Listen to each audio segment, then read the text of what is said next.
Yeah, hi guys. This is my reshoot video here about your little mental toolbox.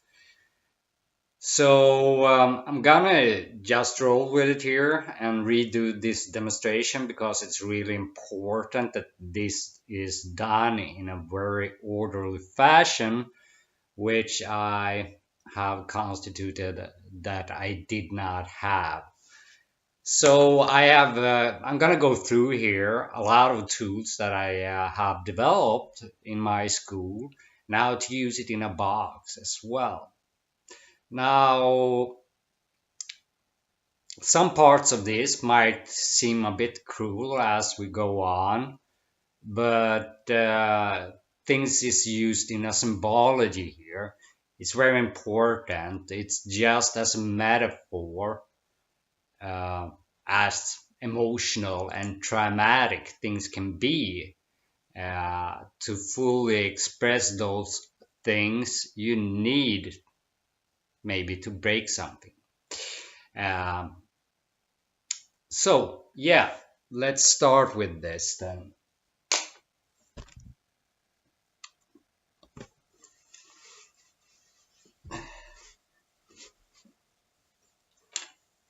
Yeah, so as a representation of the mind is this cardboard, and the whole green area together with this is reality.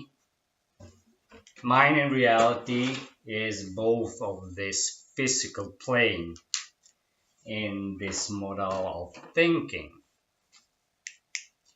Here is my red flashlight of awareness, conscious awareness. You can have it outside or just check into your mind, your little Mordor temple there. Yeah, and it should be on the shelf here as a flashlight or awareness. It's supposed to look out, but sometimes we need to look within, but still have at least a bit of awareness outside if you happen to be a parent. I have a notebook here as a representation of what would be your mental hard drive. Here you have the information, the memories that you carry with you uh, as it accumulates during your lifespan. Here is our mental picture book,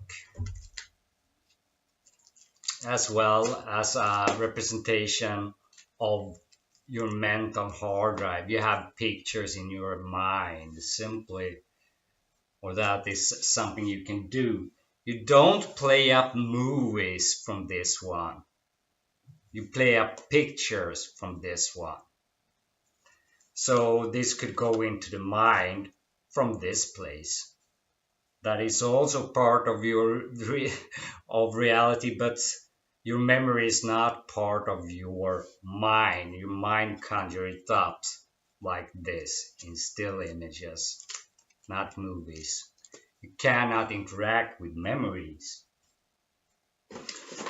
Then we have our little question box, and here is the question we ask ourselves.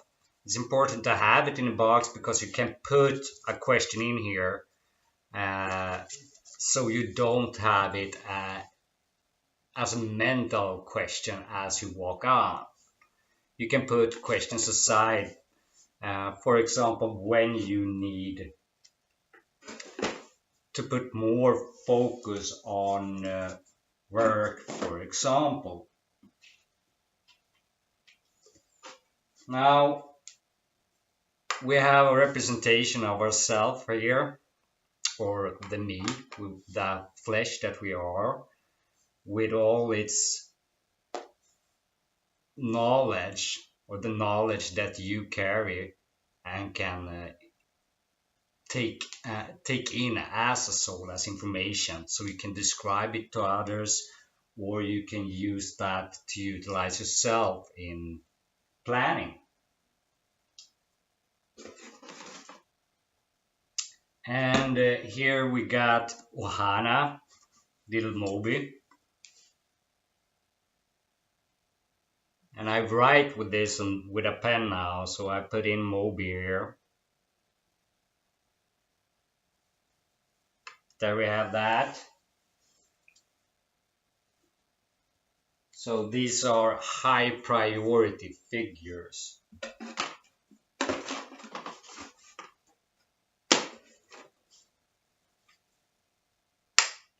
Here is a really awesome greate that I know, a representation of. And here is my strategic, represented as a general. This here is the king.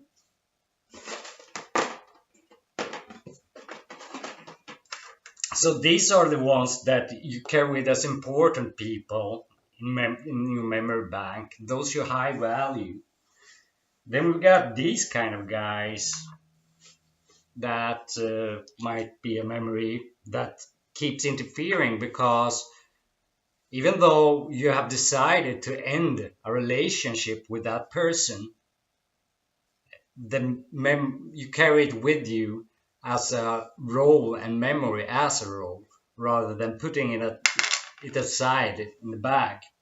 And as a representation of when an end rolls, when you end a role, you write the memory here, the person's name and role.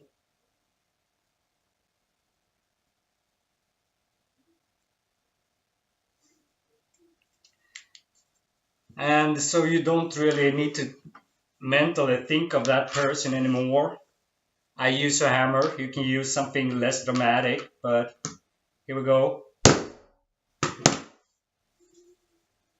Beheaded. Sorry for ruining this, Eva. It has great purpose. He was a worthy sacrifice, simply. And here is the box of corpses. And I want to take up a special one here. It's a photo of the little brat me that I once was as a child. He's dead now. Now I'm an adult. Then we have these less important pawns in your life. People you need to have memories by, simply as a representation. We can put them up in groups. I use a lasso for that as a representation for, oh, these are together. Yeah, like that. They are lovers, I know them. And they are, for example, could be an employee.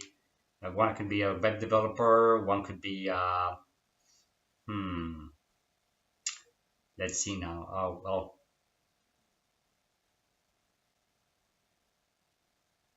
a strategic management manager, for example. Or one might be a professor or something like that. These are people you have gathered information about, you might talk with, you might work with, and they are real persons, but for you they are static. As you learn about them, your image might get clearer, but people usually don't change that much if they're not into super much self-development. But then usually they somehow end up here by high investment of emotional time you put into them. And then we have a timeline here that we can watch. For example, as we would be in the now, then we would look outside, but we might look inside and think about what we are doing together with another person or several persons. And you might find that outside your own group, as you watch in, you might have two evil enemies. You might have Russia here or something like that, and You might need to do some type of evaluation of the situation as you order the other persons to do the best possible thing in the scenario you are in. Pew, pew. Yeah, you get me, right? So, but as time goes on, this becomes memory. It goes back on the timeline, and you might look back. Then this is a static memory. It doesn't change. And if you want to look at it, you take this out, your mental pictures, still pictures, because usually it's tied to positions you are put into these situations.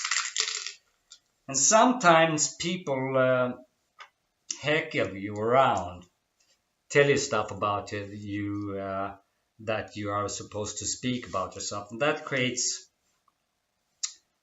something that you carry with you. And you put that down in these unbreakable jars. Okay, don't throw stuff away.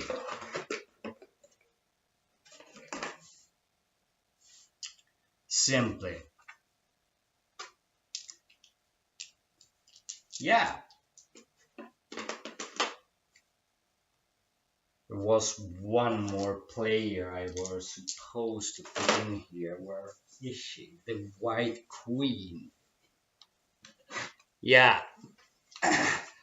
Ohana rules, man. I'm gonna do that afterwards. Yeah, so that was my video video presentation of your mental toolbox, simply. Anyhow, this is Roman saying goodbye.